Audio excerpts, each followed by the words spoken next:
With the prevalence of Japanese animation, or anime, in the public eye, it's often easy to overlook animation being exported from South Korea. South Korea has become incredibly well known for its K-pop or K-dramas, but we don't hear much about their animation department. So here are 4 things that you may not know about Korean animation, or Aeni. Korea started experimenting with animation as early as the 1930s. Korea had started off seeing imported animation come from other countries, including the works of Walt Disney. While this kickstarted Korea's interest in animation, they didn't actually produce any animation themselves for a long time. The earliest known Korean animation was a toothpaste commercial that aired in 1956. Before this, there was talks of other animations being worked on, but nothing ever materialized. For a long time, advertising was the home of all Korean animation. Foreign imports were much more developed than Korea's animation at this time, so they were a lot more appealing to the average consumer. In addition, Korea had very limited access to celluloids, which caused animation studios to close their doors before they could even produce a single film. It wasn't until 1961 that Korea saw its first story told with animation. 개미와 배짱이. This animation was an adaptation of the Aesop fable, The Grasshopper and the Ant. But the animators for the short 5-minute film still had the same issues to be contended with, so it wasn't an easy process. They only had enough cells to draw 10 seconds of animation at a time, after which they had to wash and dry the cells before starting over. They repeated the cycle for 4 months before finally finishing. 1967 saw the release of Korea's first feature-length animation.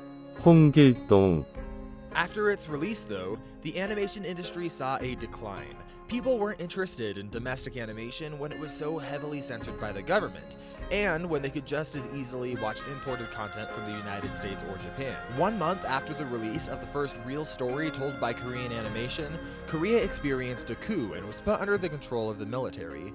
The new government decided that if there were too many companies producing movies, then the resulting movies would be of poor quality and the industry would be ruined. So they established very strict censorship laws with the intention to force most production companies to go out of business.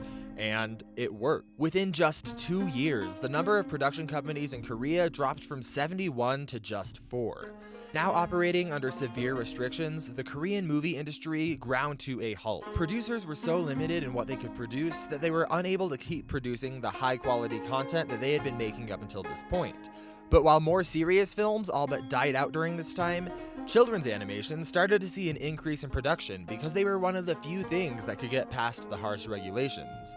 The first full-length animated film that we mentioned earlier was soon followed by Korea's first stop-motion animation. 흥부와 놀부.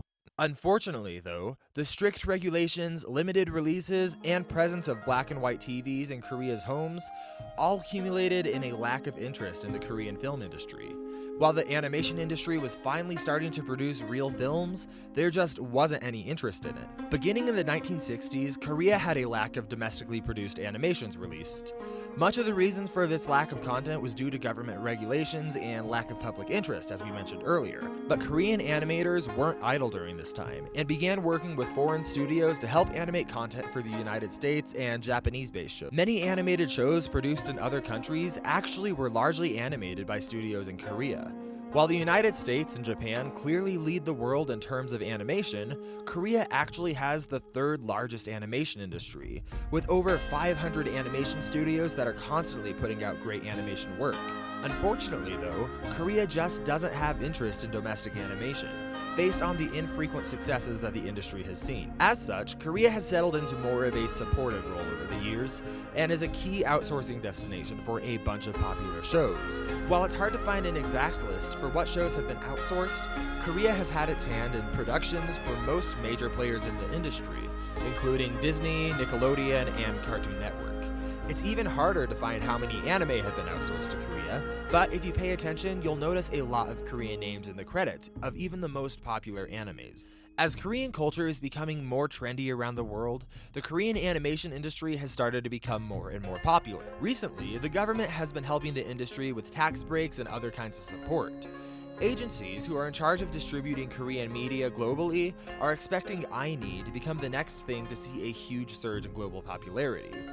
Recent successes of the animation industry, such as the movie Beauty Water, or the absurd 7.4 billion views on YouTube for the Baby Shark Dance video, is beginning to introduce more and more people to the idea of animated Korean videos. And internally, it's boosting the confidence of Korean animators. Due to decades of experience with providing outsourced animation, Korean studios are very talented and very experienced. With the Korean wave only gaining in momentum, many feel like it's only a matter of time until Aeni becomes just as popular as Japanese anime. But what do you think about these facts of Aeni? If you watch Aeni, comment below and tell us what your favorite one is.